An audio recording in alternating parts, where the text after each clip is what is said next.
Mr. Man, Little Miss Princess by Roger Hargreaves. Please subscribe, like and watch until the end, where a nice surprise is waiting for you. Thank you.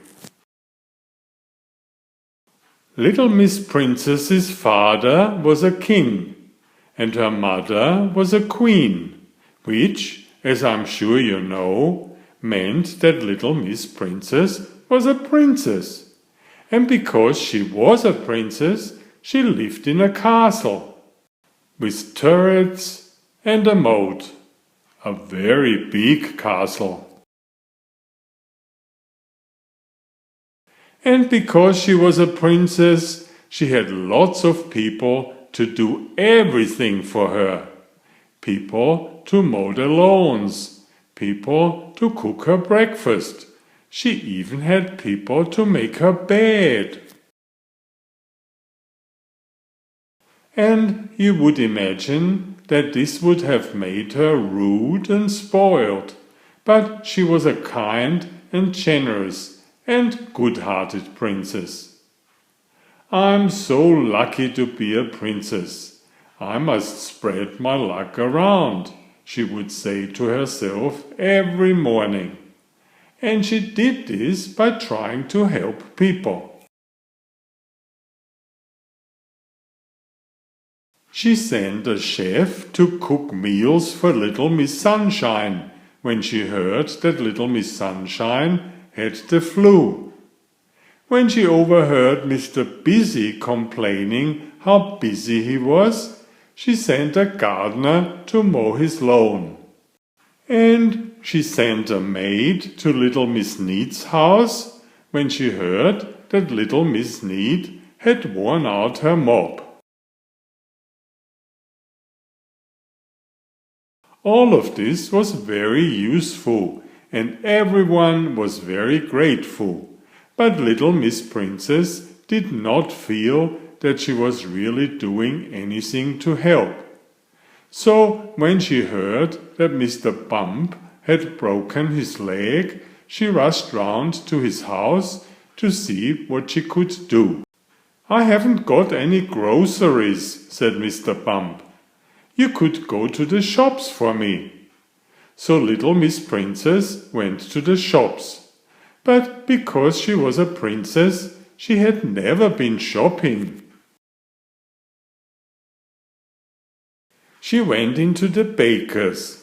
"6 sausages, please," she said to the baker.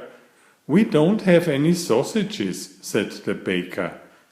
She went into the butcher's and asked for peas. "We don't have any peas," said the butcher.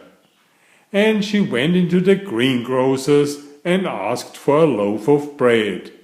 "We don't have any bread," said the greengrocer. So she went back to Mr. Bump's house with an empty shopping basket. "The shops have sold out of everything," she explained to Mr. Bump. "Everything?" said a puzzled Mr. Bump. "Yes, the butcher had no peas, the baker had no sausages, and the greengrocer said he didn't have any bread." "Ah," said Mr. Bump, realizing what had happened. "Why don't you try the supermarket?" Some time later, Little Miss Princess returned with the shopping. She offered to help put everything away. But because she was a princess, she had never unpacked the shopping. She put the sausages in the cupboard, the frozen peas in the bread bin, the bread in the drawer, and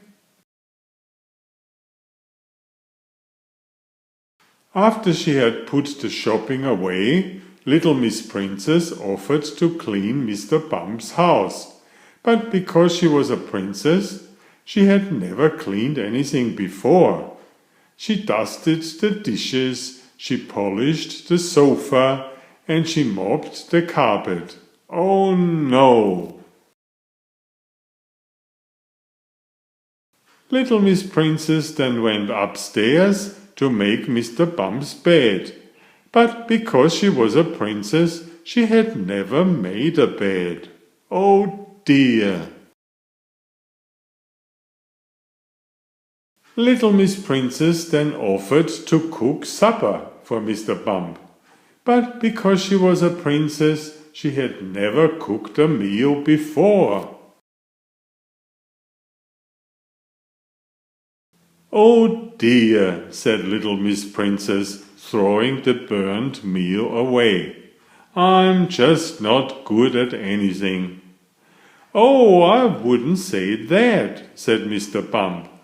I'm sure you are good at all sorts of things. Like what? Sniffled little Miss Princess.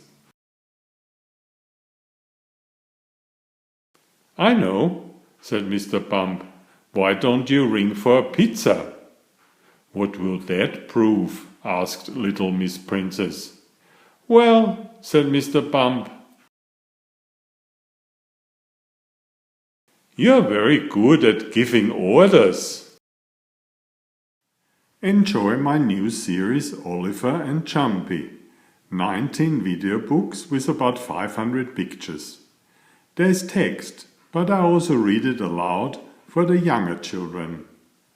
I have written 65 stories and had them illustrated at great cost for your children's fun. Oliver is an elegant tomcat and Jumpy is his lady friend. Oliver loves to ride in Jumpy's pouch when they go for adventures together. Please find a link to the first book in the description of this video. Please always subscribe and like if you find my effort interesting. Thank you so much.